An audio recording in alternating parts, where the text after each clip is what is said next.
세상에 가장 쉬운 것이 사랑하는 것입니다. 그러나 또 가장 어려운 것이 사랑하는 것이기도 합니다. 사랑이라는 단어는 아무 대가 없이 사랑할 수도 있습니다만은, 그러나 가장 값비싼 대가를 치러야 하는 그런 사랑도 있습니다. 가장 쉬운 사랑은 마음이 가는 대로, 몸이 움직이는 대로 따라가며 사랑하는 것이 참 쉬운 사랑이죠. 이것은 육신의 정욕대로 살면 되는 것입니다. 그러나 정말 값비싼 사랑이 있습니다. 그 사랑은 어떤 높은 이상을 담은 사랑을 말하는 것입니다. 예를 들자면 예수님께서 이 인류의 모든 죄를 위하여서 자신의 생명을 내어놓은 사랑, 이 사랑 때문에 세상의 모든 사람들이 예수를 믿고 구원을 얻게 되었지요. 이것을 우리가 가장 값비싼 사랑이라고 할 수 있는 것입니다. 세상은 이런 값비싼 사랑을 많은 사람들이 모르고 살아갑니다. 그러나 이 사랑을 받은 사람들은 평생을 이 사랑을 본받아 살려고 노력을 하면서 헌신, 충성, 봉사하는 분, 이런 분들이 우리가 그리스도인이라 부르고 있습니다. 거룩한 길을 걷는다고 하지요. 그래서 성도라고 부르기도 하는 겁니다. 신약 성경 마태복음, 마가복음, 누가복음, 이 세 복음서를 공관복음이라 이렇게 부릅니다. 그 책에 보면 사랑에 대해서 이런 이야기를 합니다. 하나님을 사랑하고 내 이웃을 내 몸처럼 사랑하라, 이렇게 공관복음에서는 말씀을 하셨습니다. 그러나 오늘 우리가 읽었던 요한복음에는 이렇게 이야기합니다. 새 계명을 주노니 너희는 서로 사랑하라. 새 계명을 주노니 너희는 서로 사랑하라, 이런 말씀을 하셨습니다. 이 말씀에 예수님께서 하신 말씀인데, 이 말씀을 가만히 살펴보게 되면 두 가지 이야기를 하십니다. 하나는 제자들을 보고 너희 서로 사랑해라, 이렇게 말씀하는 거 하나 하고, 또 하나는 내가 너희를 사랑한 것처럼 너희도 사랑하라, 이렇게 말씀을 하셨습니다. 예수께서 먼저 제자들에게 사랑하는 방법을 말씀하셨는데, 내가 너희를 사랑한 것처럼 너희들도 서로 그렇게 사랑해라, 이렇게 말씀하여 주셨습니다. 그러면 오늘 이런 말씀을 가르친 예수님의 사랑의 본을 받아서 우리는 그러면 어떻게 적용하며 살아야 될까요? 어떻게? 예를 들어본다면 우리 이 상길교회라는 공동체 속에서 함께 예배하는 성도들 가운데는 서로 사랑하며 사는 것을 어떻게 해석할까? 한 가족처럼 상대방의 불편함을 내가 좀 채워주고, 그리고 또 내가 부족하면 좀 받기도 하고 하는, 이런 서로 주고받는 사랑을 서로 사랑한다라고 이야기할 수 있는 것이죠. 이 사랑에는 카드에는 보면 한도가 있지만 이 사랑에는 한도가 없습니다. 무제한의 사랑인 것이죠. 이런 무제한의 사랑을 서로 나누며 살 때 다가오는 것이 행복함인 줄 믿습니다. 이 세상에 사는 사람들을 보면 사실 사는 것이 너무 짧은데, 그야말로 일평생을 거의 다투고 싸우며 사는 사람이 있는 반면에 인생이 너무 짧다 하며 서로 그저 사랑하며 사는 사람도 있습니다. 이런 것을 보면 우리는 성도로서 짧은 인생에서 아낌없이 사랑하며 서로 또 사랑을 주고 나누는 그런 아름다운 사랑의 존재들이 다 되시기를 바랍니다. 사랑의 원리는 간단합니다. 사랑의 원리는, 그 사랑의 원리는 내가 상대방, 즉 사랑을 베풀 대상에게 내 마음을 담아서 이렇게 베푸는 것을 사랑이라고 합니다.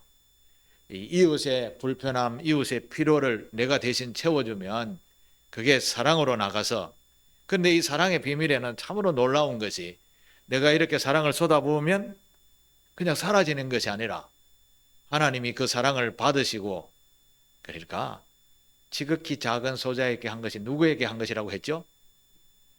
예수님에게 한 것이라 했으니까 그 사랑을 베풀면 그게 돌아서 나중에 어디로 오는가 하면 나에게 돌아온다는 사실입니다. 이게 사랑의 놀라운 비밀입니다. 그래서 우리는 사랑을 많이 심고 많이 베푸는 것, 이게 참된 복 있는 자의 삶이 될 줄로 믿습니다. 성경에는 이 사랑을 심고 베풀으라라는 말로 씨뿌림의 비유로 이렇게 이야기를 할 때가 있었습니다. 씨뿌림의 이야기.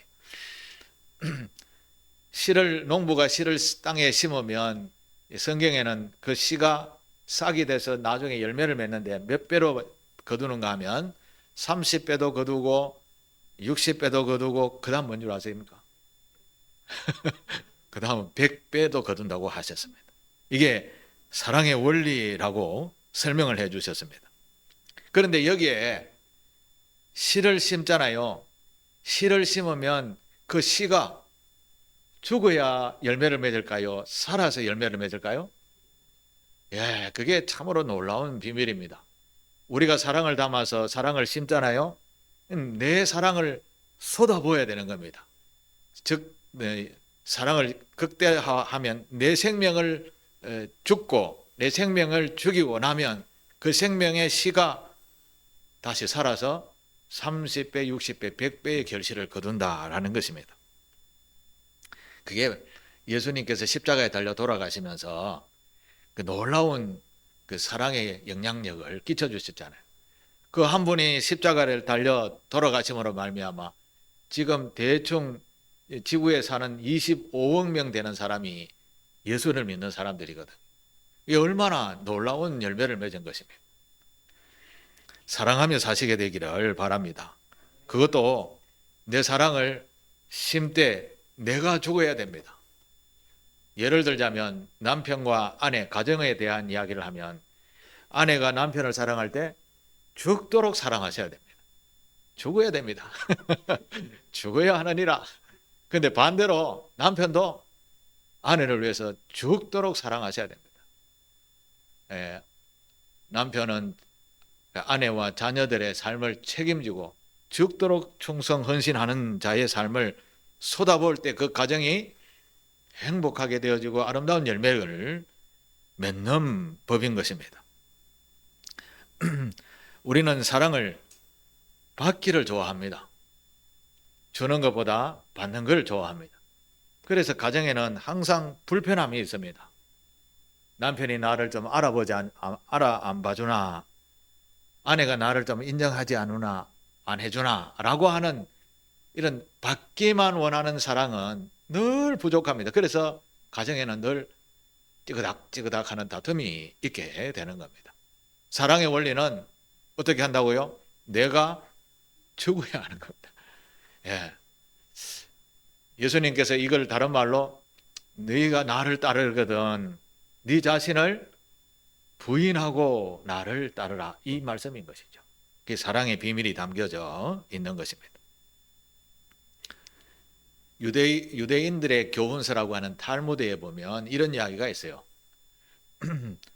그 가난한 백성들에게 매일매일 고기를 잡아서 먹이는 사람이 있었는데 지혜자가 나타나서 네가 고기를 못 잡아주면 그 사람들도 다 굶어 죽잖아. 그러니까 무엇을 가르쳐라 했을까요? 고기를 잡는 방법을 가르쳐주면 그 사람들도 절대 굶어 죽지 않는다. 그렇게 가르쳐 준 교훈서가 있죠. 사랑도 마찬가지입니다. 우리가 잠깐씩 받는 사랑으로는 일평생 살 수는 없죠. 그런데 사랑하는 방법을 배우세요. 내가 직접 주고 사랑을 하면 그게 살아가지고 얼마나 많은 열매를 맺는지 모르는 것입니다. 오늘 본문에 예수님께서 새 계명을 주노니 이렇게 말씀하십니다. 새 계명, 이제까지 생각한 그런 계명이 아니라 내가 너희들에게 이런 본을 보이니 이게 새 계명이다. 내가 너희를 위하여 내 몸을 전체를 주니 이런 사랑을 본받아라 라고 예수님께서 말씀하시면서 너희는 이렇게 서로 사랑해라. 이게 오늘 본문의 주제인 것이죠. 예수님께서 이런 말을 하실 때는요, 그냥 일상에서 하는 이야기가 아닙니다. 예수님은 이 이야기를 하고 난 그 다음 날에 십자가에 달려 돌아가셨습니다. 그러니까 무슨 말입니까? 지금 하는 말이 유언에 가까운 이야기인 것이죠. 유언. 여러분, 유언을 그냥 재미있게 또 코미디처럼 그렇게 이야기할 수 있는 분이 있습니까? 아무도 없죠. 유언은 정말 내가 일생을 살아오면서 가장 중요한 말을 몇 마디 하는 것이 유언인 것이죠. 예수님께서 공생의 3년 동안을 다니면서 제자들에게 수없이 많은 것을 가르쳤습니다만 최종적으로 제자들에게 부탁하는 말씀이 바로 서로 사랑하라는 것이었습니다. 사랑 외에는 다른 게 없다라는 것이죠. 왜 예수님께서 이런 이야기를 마지막에 하셨는가 하면 우리가 가다가 보면 늘 좋은 일, 사랑하며 사는 이런 일만 생기는 것이 아니기 때문에 그런 겁니다. 우리가 살아가다 보면 어려운 일들을 얼마나 많이 만납니까? 여러 가지 일들을 많이 만나게 되죠. 그때 가장 기본적으로 가지고 있는 생각이 뭐냐면 사랑의 마음을 가지고 있어야 된다는 것이. 어떤 일이 생기면 정죄하기부터 시작합니다. 대적하기부터 시작합니다. 너는 나의 하수야. 너는 내 말을 따라야 돼. 이런 정신 자세로 남들을 윽박지르니까 이건 사랑의 관계가 아니라 왼수 관계가 되는 거죠. 적들이 되는 것입니다. 예수 믿는 사람들에게 가장 큰 적은 뭐냐 하면 이단들입니다. 이단들이 어떻게 오는 줄 아세요? 이단들이 교회에 어떻게 들어온 줄 아세요? 척척척 걸어 들어올까요? 가만히 들어옵니다. 뒤에 성경 말씀이 있어요. 유다서 1장 4절 한번 볼까요? 유다서 1장 4절. 가만히 들어온, 같이 한번 읽어보겠습니다. 이는 가만히 들어온 사람 몇이 있음이라. 이들은 옛적부터 이 판결을 받기로 미리 기록된 자니 경건하지 아니하여 우리 하나님의 은혜를 도리어 방탕한 것으로 바꾸고 홀로 하나이신 주제 곧 우리 주 예수 그리스도를 부인하는 자니라. 아멘. 이게 누구라고요? 이것이 누구라고요? 이단이라고 그럽니다. 이단이 세상에 나가면 괜찮은데 어디로 온다고요? 교회에 들어온다는 거예요. 교회에 들어와도 가만히 들어온다. 가만히 들어와요. 예수님께서 우리가 살아가면서 이런 가만히 들어와서 우리를 예수 그리스도를 못 믿게 하고 부인하게 하는 그런 데까지 이르게 하는 것이 이단들이 올 수 있으니까 너희들은 서로 죽도록 사랑하며 살아라. 그래야 그게 구별이 되어진다라는 것이죠. 구별이 되어진다. 가만히 들어오는 사람들을 지키려면 보초가 있어야 되겠죠. 보초. 성경에는 그 보초를 파수꾼이라고 이야기합니다. 영어로는 watchman, 본다라는 사람이 본다라는 뜻인데 watchman, 파수꾼으로 이렇게 우리가 세워놓아야 합니다. 이 파수꾼은 우리 마음에도 세워야 되고 교회에도 세워야 되고 이 나라 공동체도 세워야 됩니다. 그렇지 않으면 이 예수 그리스도의 사랑을 회방하는 이단들이 가만히 들어오기 때문에 구별할 수가 없는 겁니다. 이단들이요, 대표적으로 첫 번째 우리들에게 접근하는 것은 아주 끊을 수 없는 인간적인 친숙함으로 다가옵니다. 인간적인 끈끈한 정을 쌓도록 해놓고 그러고 난 뒤에 나중에 자기들의 요구를 따라 하라고 마지못해 그걸 끌려가는 겁니다. 아이, 받은 정이 얼만데 하면서 그러다가 예수 부인하는 데까지 가버리는 것이죠. 그 이단들의 특성입니다. 깨어있는 저희들이 되시기를 축복합니다. 깨어있으려면 우리는 서로 네 진짜지 나도 진짜야 하면 서로 진실로 사랑하는 자가 될 때에 구별이 될 줄로 믿습니다. 예수님께서 이 마지막 부탁하시는 말씀은 야, 너 이렇게 좀 해줄래? 라는 권면이 아닙니다. 권면이 명령입니다. 명령. 새 계명을 너희에게 주노니 그다음 뭡니까? 서로 사랑하라. 명령하셨습니다. 우리는 그냥 해도 되고 안 해도 되는 것이 아니라 당연하게 예 알겠습니다 라고 사랑해야 된다는 것이죠. 그것도 사랑을 어떻게 해야 되는가 하면 죽도록 충성하도록 사랑을 해야 되는 거예요. 내가 죽도록 내 생명을 내어주는 것이 가장 큰 사랑이라고 했지요. 그 정도로 죽지는 못하더라도 그 정도로 정신을 가지고 사랑하라는 것이죠. 우리는 사랑하면서 대가를 생각할 때가 많습니다. 대가가 있는 사랑은 진실한 사랑이 되지 못하는 겁니다. 여러분이 예수님이라면, 이제 유언 앞을 두고 있는 예수님이라면, 여러분은 유언 몇 마디 해봐, 세 마디만 해봐 할 때 어떤 말을 할 수 있겠습니까?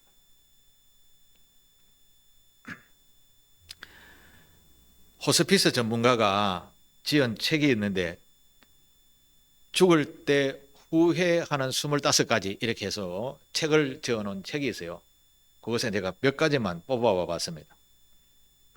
25가지 중에 몇 가지만 뽑았는데, 사랑하는 사람에게 고맙다라는 말을 한번 했다라면, 고맙다, 감사합니다 라는 말을 좀 많이 했더라면 얼마나 좋았을까? 그 다음 두 번째로, 내가 진짜로 하고 싶은 일을 했더라면, 내가 진짜로 하고 싶은 일을 했더라면, 지금 후회하지 아니하는 25가지 중에 제가 몇 가지를 이야기하는 겁니다. 내가 조금만 더 겸손했더라면, 내가 조금 더 친절을 베풀었더라면, 내가 조금만 더 사랑했더라면. 자, 이 중에서 나하고 관련이 없는 게 뭡니까? 여러분과 다 관련이 있습니다.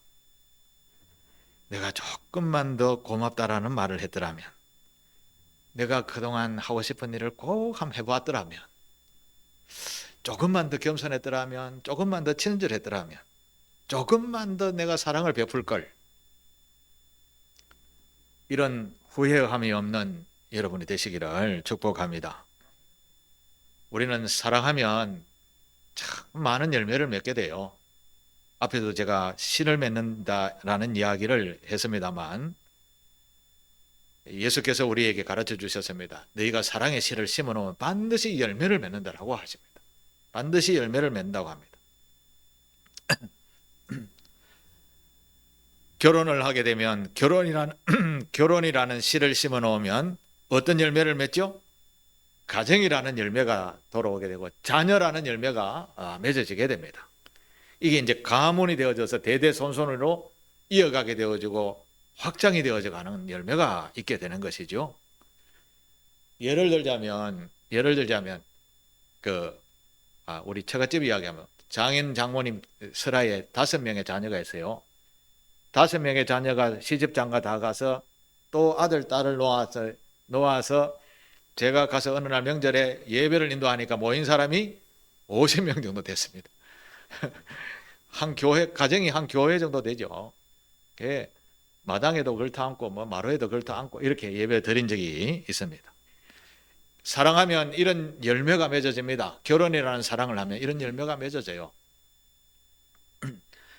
이 사랑의 씨를 심으면 이 사랑이라는 것에 아주 깊은 원리가 담겨져 있는데요. 이 사랑의 원리는 뭐라 그럴까요? 사랑의 원리에는 책임과 의무가 좀 따르게 됩니다. 책임과 의무가 좀 달라요. 이 사랑에는 이 모든 것이 다 포함이 되어져 있습니다. 가족을 사랑하는 것에도 책임과 의무가 좀 다르죠. 교회를 사랑하고 생기는 것도 좀 책임과 의무가 좀 다르죠. 농부가 땀을 흘려 일할 때 농산물을 많이 수확할 때 책임과 의무를 가지고 땀을 흘리지 않으면 그 농산물이 제대로 농산물을 되돌려 주겠습니까? 그렇지 않죠. 그러니까 사랑에는 수고가 따른다라는 것입니다. 수고가 따른다. 교회에 다니는 성도님들도 교회에 나와서 헌금하는 것도 그 수고에 따르는 것이다라고 할 수 있겠습니다. 교회에 와서 섬기고 봉사하고 헌신하고 어떤 데는 설거지도 하고 청소도 하고 이런 것들도 수고와 헌신의 사랑의 씨를 심는 행위가 되는 것입니다. 이런 보이지 않지만 이런 사랑을 심어 놓으면 하나님께서는 반드시 그에게 대한 열매를 30배, 60배, 100배로 돌려준다. 이것이 성경의 교훈입니다. 만약에 뿌린 만큼만 거둔다라고 하면 농사 지을 사람이 있겠습니까? 사랑을 뿌린 만큼만 거둔다라고 하면 사랑할 사람은 별로 없을 겁니다. 그런데 사랑은 심으면 내가 죽으면 몇 배로? 30배, 60배, 100배의 결실을 얻기 때문에 경제적으로 말하면 정말 투자할 만하지 않습니까? 말라기서 3장 10절에 보면 이런 말씀이 있습니다. 내가 하늘 문을 열고 너희에게 복을 쌓을 곳이 없도록 붙지 아니하나 보라. 이런 말씀이 있어요. 이 말씀 앞에는 무슨 말씀이 있는가 하면 혹시 아시는 분 계세요? 하나님 앞에 예물을 드리는 이 사랑의 행위가 진실한 마음으로 그런 사랑의 행위가 있을 때에는 하나님께서 하늘 문을 열고 너희들에게 복을 쌓을 곳이 없을 정도로 부어준다라는 그런 말씀입니다. 이것도 마찬가지로 사랑에는 아름다운 열매가 맺어진다라는 그런 말씀인 것이죠. 그래서 예수님께서 결론적으로 너희는 내가 새 계명을 주느니 뭐라고 하십니까? 서로 사랑하라 라고 하시는 것이죠.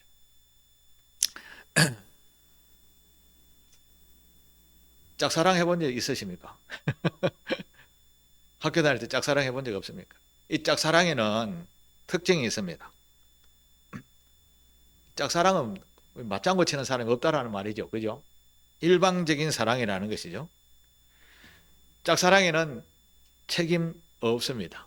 수고 없습니다. 그렇죠? 맞죠? 나중에 상처도 없습니다.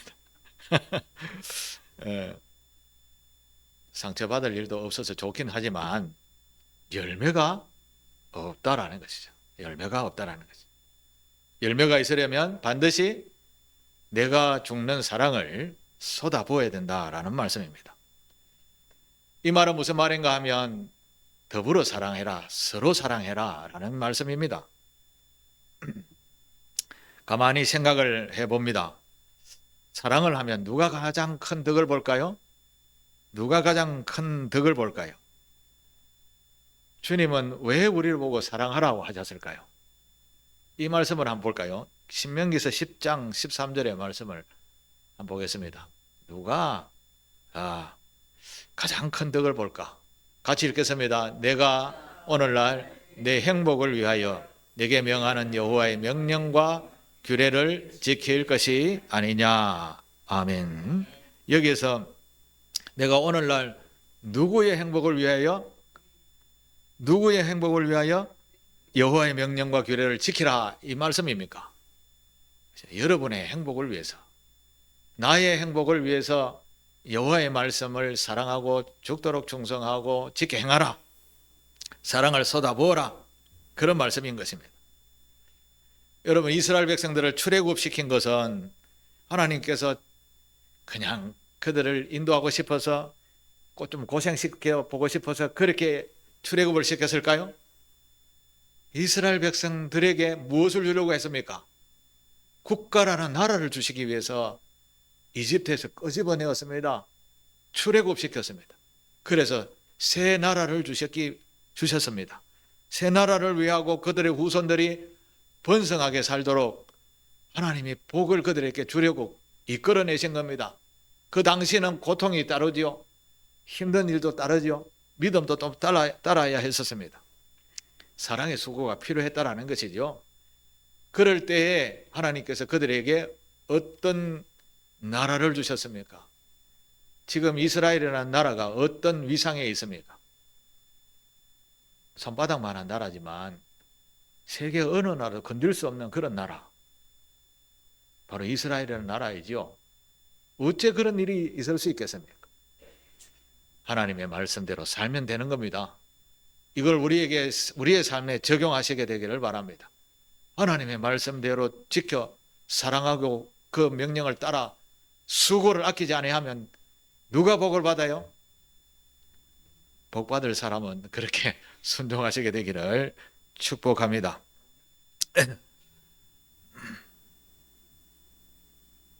미국에 사는 평범한 가정주부인 데비 텐저라는 부인이 계셨습니다.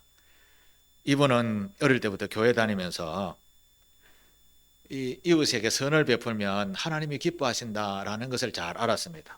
그래서 성장해가지고 주부가 될 때까지 늘 선을 베풀며 살았습니다. 그런데 자기 혼자만 하니까 이게 좀 너무 아까운 거죠. 이웃도 같이 좀 가르쳐서 하면 좋겠다라는 생각을 가지게 되었습니다. 그래서 이 웹사이트 인터넷에다가 이렇게 작은 봉사자라는 제목을 걸고 사이트를 하나 열었습니다.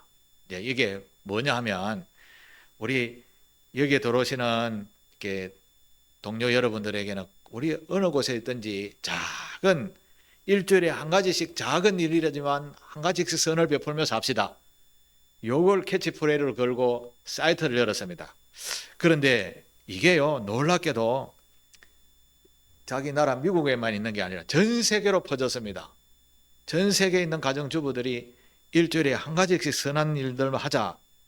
이게 인기가 좋아가지고 많은 사람들이 그런 사랑을 베풀기 시작했다고 합니다. 대표적인 사랑을 하나만 소개하면 미국이 아프가니스탄이라는 곳에 전쟁을 하러 거의 한 20년 동안 전쟁을 했습니다. 20년 전에는 또 러시아가 아프가니스탄을 갖다가 들어가서 전쟁하다 또 쫓겨나고, 미국도 몇 년 전에 또 쫓겨났죠. 이 아프가니스탄이라는 나라는 참 대단한 나라인 것 같아요. 물론 지금은 탈레반이 지배를 해서 참 안타깝습니다만은 이런 전쟁 중에 이 가정주부인 데비 텐드를 중심으로 전쟁 중에 있는 그 아프가니스탄에 있는 어린 아이들에게 우리 조금이라도 선을 베풀자 해서 아이들이 필요한 것을 선물을 모았다고 합니다. 아이들이 필요한 게 무엇이 있었겠습니까? 배우는 공책, 연필, 그 다음에 애들이 영양실조 안 걸리도록 하는 영양 간식들, 이런 것을 모아서 아프가니스탄에 많이 모아서 보냈다고 합니다. 그 당시에는 국민들이 미국인 하면 우리나라를 괴롭히는 사람들이라고 이렇게 인식을 했다고 그래요. 그래서 백성들도 미군들을 막 공격하고 테러하고 이런 일들이 많았거든요. 그런데 이런 일이 어린아이들에게 선물이 보내어지고 계속해서 사랑의 선을 베풀다 보니까 이 아프가니스탄의 백성들이 이 사람들이 우리를 사랑하되 진짜 사랑하는갑네 라는 의식이 점점 바뀌게 되었다고 합니다. 그래서 나중에 전쟁 평론가들이 말하기를 그 일이 있고 난 후에 이렇게 사상자들이 많이 줄었다고 합니다. 무엇 때문일까요? 사람의 의식이 바뀌니까 미군들을 공격하는 일들이 잦아지게 되고, 그래서 사고가 덜 나게 되어지고, 그러니까 작은 사랑을 하나씩 베푸는 이게 쌓여가지고 전쟁의 생명을 구하는 일들까지 일어나게 되어졌다라는 이야기인 겁니다. 참으로 놀라운 일이죠. 가정주부 한 분이 하나님의 말씀대로 실천하고 살려고 실천을 해보았더니 이게 이웃 한 분, 두 분 이렇게 모이다 보니 엄청난 큰 세력이 되어졌고, 그것이 모여서 또 도와주니 엄청난 큰 사랑이 되어진 것이죠.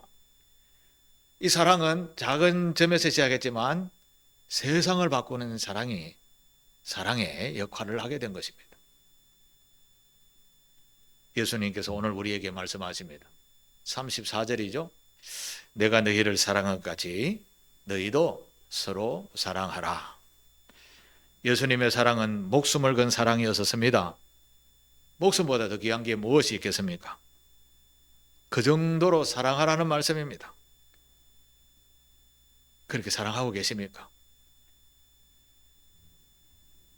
할아버지 할머니들 기저대회 하는데 평생 인꼬부부로 사는 할머니 할아버지 보고 뭐라 그러냐 물었더니 할머니 대답이 평생 왼수 이렇게 대답하더랍니다. 못 보셨어요? 코미디 할 때 내가 보고 한참 웃었습니다. 아직 무슨 말인지 잘 모르시는 분이 많네요. 우리는 사랑하되 평생 왼수가 아니라 작도록 사랑하는 그런 존재가 되어야 할 줄 믿습니다. 누가 아니라 내가 하는 겁니다. 내가 대가를 바라고 사랑을 하는 것이 아니라 제한 없는 사랑을 베푸는 것이 우리 그리스도인의 정신인 겁니다. 근데 이렇게 무제한으로 베풀고 나면 그 사랑을 어디서 받는다고요? 하늘로부터 받는 겁니다. 아직 경험해보지 못했으면 실천해 보시게 되기를 바랍니다. 이건 제 말이 아니라 하나님의 말씀입니다. 이것을 그대로 적용을 해볼 때 여러분의 삶 속에 나는 여러분이 예를 들어서 저에게 사랑을 베풀었다 하면 여러분의 사랑은 다른 어느 곳을 통해서 받게 되는 겁니다. 저를 통해서 받는 게 아니고 이게 하나님의 사랑의 원리인 것입니다. 그걸 체험해 보려면 이제부터 죽도록 헌신하고 충성하는 사랑을 해보시게 되기를 바랍니다. 자, 그러면 우리가 사랑해야 할 대상을 또 한번 찝어드려야 되겠죠? 사랑할 대상은 첫 번째, 여러분의 가정 구성원들입니다. 남편과 아내와 자녀들이죠. 죽도록 헌신하고 충성해 보시기를 바랍니다. 두 번째로는 사랑하는 교회입니다.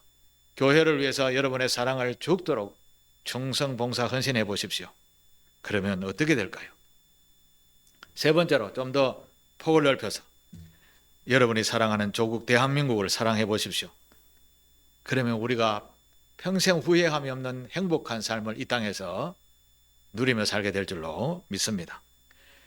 우리나라는 지금 혼탁한 정치 상황 속에서 백성들의 마음이 불편합니다. 저도 뉴스를 보기가 싫습니다. 악한 사람인지 선한 사람이 도대체 누가 검정인지 하얀지도 모르겠는 이런 세상에 살고 있습니다. 다만 아는 것은 하나님만 아시지요. 하나님이 나라를 지켜주십시오. 보호해 주십시오. 저는 그렇게 기도합니다.